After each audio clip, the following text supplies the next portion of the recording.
record-breaking year for A-level students in the Isle of Man. Tell us about that. How have they performed?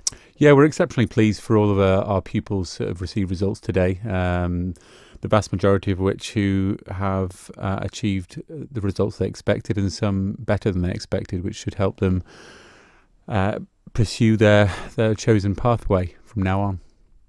And what happens next for the students? I mean, some people will automatically now have their acceptance into their chosen university, but it's not quite the same for everybody. No, not quite. I mean, about 70% of our pupils are expected to pursue higher education, either on the island or somewhere else in the British Isles.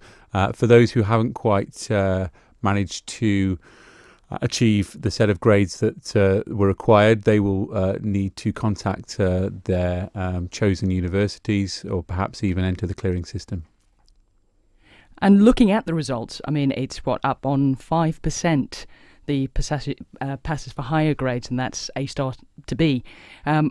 What would contribute to that? I mean, we know there are changes every year in courses, in curriculum. Yeah, I mean, if anything, qualifications have potentially become more challenging in recent years with the removal of many of the coursework elements. So now our pupils face courses which are almost entirely examined at the end of their second year. So really the results today show a hell of a lot of hard work, a lot of tireless effort from our teaching staff across the island, and support from parents as well, in order to get these pupils to where they want to go in their lives. And we are very proud of our pupils and staff today. Now, there is always the perennial argument that exams are getting easier and therefore marks are going up. I assume, as the school's improvement advisor, you would challenge that. Yeah, absolutely. I mean, there is always room for improvement with attainment and indeed achievement.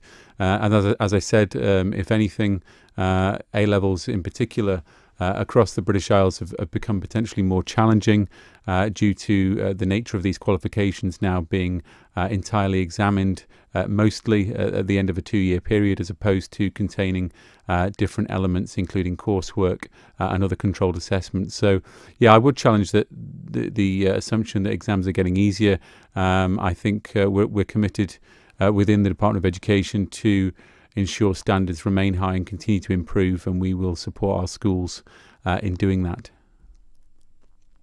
How much value is placed on A-levels and A-level results these days?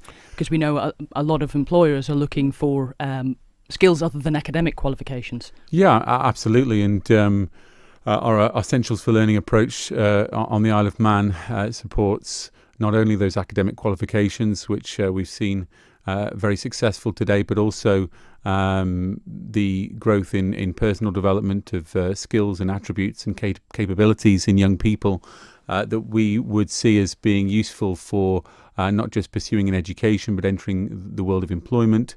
A lot of our pupils now actually are seeking employment directly after their advanced level studies, and certain employment sectors such as IT, microgaming, accountancy seek to offer apprenticeships and internships to pupils without the need to go to university. So the picture is gradually changing.